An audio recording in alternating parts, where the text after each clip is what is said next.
কন্যাশ্রী থেকে শুরু করে লক্ষ্মীর ভাণ্ডার রাজ্যবাসীর সুবিধার্থে পশ্চিমবঙ্গ সরকারের তরফ থেকে একাধিক উন্নয়নমূলক প্রকল্প চালু করা হয়েছে। এর মধ্যে লক্ষ্মীর ভাণ্ডার প্রকল্পটি শুরু হওয়ার পর থেকেই শিরোনামে রয়েছে। রাজ্য তো বটেই, দেশের একাধিক জায়গাতেও জনপ্রিয়তা অর্জন করেছে এই স্কিম। আজ যদিও লক্ষ্মীর ভাণ্ডার নয়, বরং রাজ্য সরকারের অন্য একটি প্রকল্প নিয়ে আমরা আলোচনা করব। কী সেই প্রকল্প? পশ্চিমবঙ্গ সরকারের দুর্দান্ত স্কিম। গত 15 জুলাই থেকে রাজ্য সরকারের এই প্রকল্পে আবেদন গ্রহণ শুরু হয়েছে, চলবে আগামী 30শে সেপ্টেম্বর অবধি। পশ্চিমবঙ্গ সরকারের এই স্কিমের অধীন প্রত্যেক বছর 24,000 টাকা অবধি আর্থিক সহায়তা করা হয়ে থাকে, অর্থাৎ সেই হিসেবে মাসিক 2,000 টাকা করে দেওয়া হয়। ইতিমধ্যেই অনেকে এই প্রকল্পে আবেদন করে ফেলেছেন। আজকের ভিডিওতে আমরা আলোচনা করব সেই প্রকল্প নিয়ে, যেই প্রকল্পে কিন্তু অলরেডি 15 জুলাই থেকে অ্যাপ্লিকেশান শুরু হয়ে গেছে এবং 30শে সেপ্টেম্বর পর্যন্ত নতুন করে অ্যাপ্লিকেশান আমরা করতে পারবো। বছরে 24,000 টাকা মানে মাসে 2,000 টাকা করে আমরা পেতে পারবো। ঠিক আছে, কি করে করব, কোন ওয়েবসাইটে গিয়ে আবেদন করতে হবে, কি কি ডকুমেন্ট লাগবে, কারা এই আবেদন করতে পারবে, সব কিছু নিয়ে বিস্তারিত আলোচনা হবে এই ভিডিওতে। তো ভিডিওটি স্কিপ না করে খুব মনোযোগ দিয়ে ভিডিওটি দেখতে থাকো। আশা করি ভিডিওটি তোমাদের উপকারে লাগবে। আজ যে প্রকল্প নিয়ে আলোচনা করা হচ্ছে তার নাম হলো ঐক্যশ্রী স্কলারশিপ। এখানে অবশ্য সবাই আবেদন করতে পারে না। রাজ্য সরকারের এই স্কিম শুধুমাত্র পড়ুয়াদের জন্য। শুধু তাই নয়, পশ্চিমবঙ্গে বসবাসকারী মুসলিম, খ্রিস্টান, বৌদ্ধ, পার্সি, জৈন, শিখ সম্প্রদায়ের শিক্ষার্থীরা ঐক্যশ্রী স্কলারশিপে আবেদন করতে পারবেন। মানে সংখ্যালঘু শ্রেণীর যারা স্টুডেন্ট আছে তারাই শুধু এখানে কিন্তু আবেদন করতে পারবেন। পশ্চিমবঙ্গ সরকারের এই প্রকল্পের মাধ্যমে প্রাক মাধ্যমিক, উচ্চশিক্ষা ও পেশাদারী শিক্ষার জন্য ছাত্রছাত্রীদের আর্থিক সহায়তা করা হয়ে থাকে। যোগ্য পড়ুয়ারা স্নাতকোত্তর স্তরে 2 বছরের জন্য 48,000 টাকা পেয়ে থাকেন। MBBS সহ নানা ধরনের পেশাদারী পড়াশোনার ক্ষেত্রে বিষয়ের ওপর ভিত্তি করে 5 বছরের জন্য 24,000 টাকা করে প্রত্যেক বছর পাওয়া যায়। এছাড়া বিএডের ক্ষেত্রে 2 বছর 18,000 টাকা করে আর্থিক সাহায্য প্রদান করা হয়। এই প্রকল্পে আবেদনের বেশ কিছু যোগ্যতা রয়েছে। এর মধ্যে অন্যতম হলো আবেদনকারী পড়ুয়াকে পশ্চিমবঙ্গের স্থায়ী বাসিন্দা হতে হবে। নির্দিষ্ট কিছু সম্প্রদায়ের পড়ুয়ারাই এই স্কিমের জন্য আবেদন করতে পারবেন। ইচ্ছুক পড়ুয়াকে পশ্চিমবঙ্গের কোনো সরকারি অথবা সরকার পোষিত বিদ্যালয়ের ছাত্রছাত্রী হতে হবে এবং শেষ পরীক্ষায় অন্তত 55% নম্বর থাকতে হবে। এই ছিল সম্পূর্ণ ডিটেলস। এবার দেখে নেওয়া যাক আমরা কি করে আবেদন করব, কোন সাইটে যাব। তোমাদের ফোনে যে ব্রাউজার আছে সেই ব্রাউজার ওপেন করে নেবে। ওপেন করে নিয়ে ঐক্যশ্রী স্কলারশিপ এখানে লিখবে। লিখলেই কিন্তু এখানে প্রথমেই দেখো চলে আসবে এইখানে government of West Bengal Paschimbanga সংখ্যালঘু সম্প্রদায় ছাত্রছাত্রীদের জন্য স্কলারশিপ পোর্টাল। এইখানে স্কলারশিপ লেখা আছে, এখানে ক্লিক করবে। তো দেখো এখানে কিন্তু ঐক্যশ্রীর যে সাইটটা ওপেন হয়ে গেছে, পোর্টালটা ওপেন হয়ে গেছে। ঠিক আছে, এখানে পোর্টালটা ওপেন হয়ে গেলে এখানে এরকম ইন্টারফেসটা আসবে।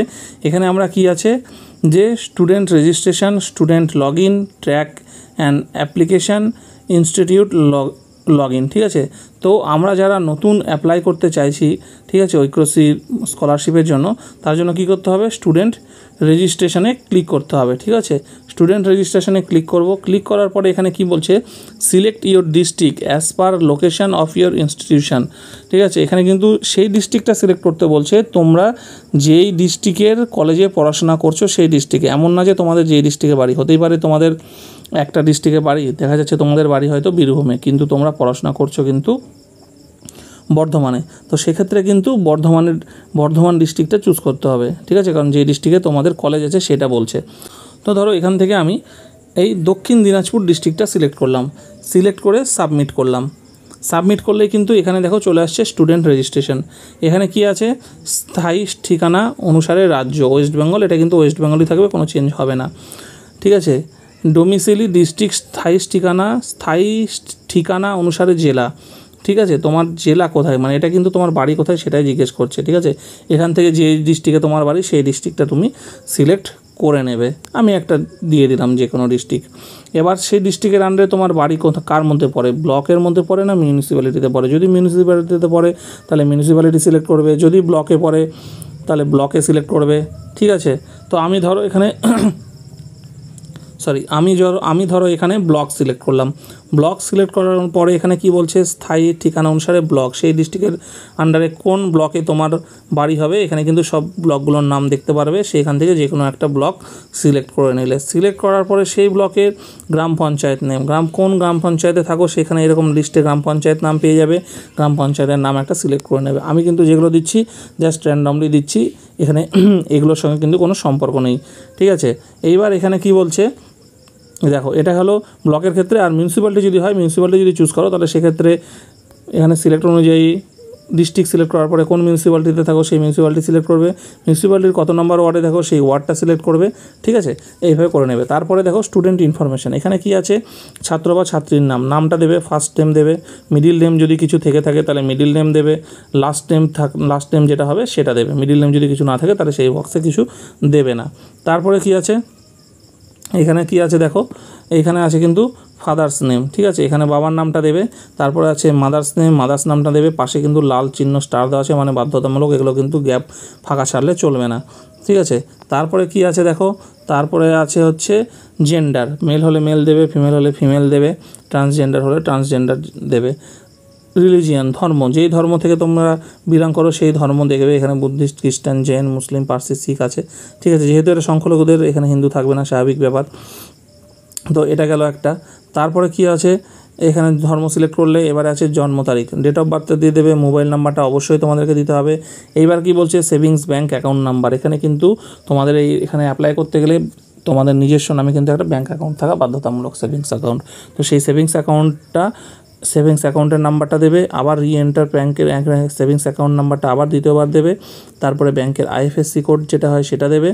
এবার আবার কি বলছে, name as per bank account যেই নামে খোলা আছে, ঠিক আছে, সিলেক্ট করবে। এখানে তোমার নিজস্ব নামে যদি ব্যাঙ্ক অ্যাকাউন্ট খোলা থাকে সেটা দেবে, বাবার নামে বা মায়ের নামে যদি খোলা থাকে তাহলে সেটা দিতে পারো, ঠিক আছে। তো এটা সেলফি করবে, সেলফ অ্যাকাউন্ট খোলাটাই ভালো।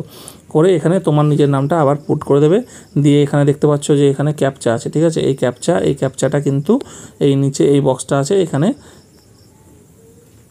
এই বক্সের মধ্যে ক্যাপচাটা পুট করে দেবে। পুট করে দেওয়ার পরে সাবমিট অ্যান্ড প্রসেসে ক্লিক করবে। সাবমিট অ্যান্ড প্রসেসে ক্লিক করলেই কিন্তু একটা ওটিপি আসবে। এই ওটিপিটা দিয়ে যে মোবাইল নাম্বারটা দিয়েছো সেই মোবাইল নাম্বারে একটা ওটিপি আসবে, সেই ওটিপিটা দেবে সাবমিট করে দিলে কিন্তু তোমাদের এখানে রেজিস্ট্রেশন কিন্তু হয়ে গেল, ঠিক আছে। স্টুডেন্ট রেজিস্ট্রেশন কিন্তু হয়ে গেল, ঠিক আছে। এইভাবে কিন্তু তোমরা তোমাদের ঐক্যশ্রীর পোর্টাল থেকে ডাইরেক্ট নিজেরা বাড়িতে বসে নিজের মোবাইল থেকে কিন্তু রেজিস্ট্রেশন করে নিতে পারবে ঐক্যশ্রী স্কলারশিপের জন্য। তো দেখতে পেয়ে গেলে যে কী করে আমরা ঐক্যশ্রী প্রকল্পের জন্য অনলাইন অ্যাপ্লিকেশন করব। অনলাইন অ্যাপ্লিকেশন শুরুও হয়ে গেছে, ঠিক আছে।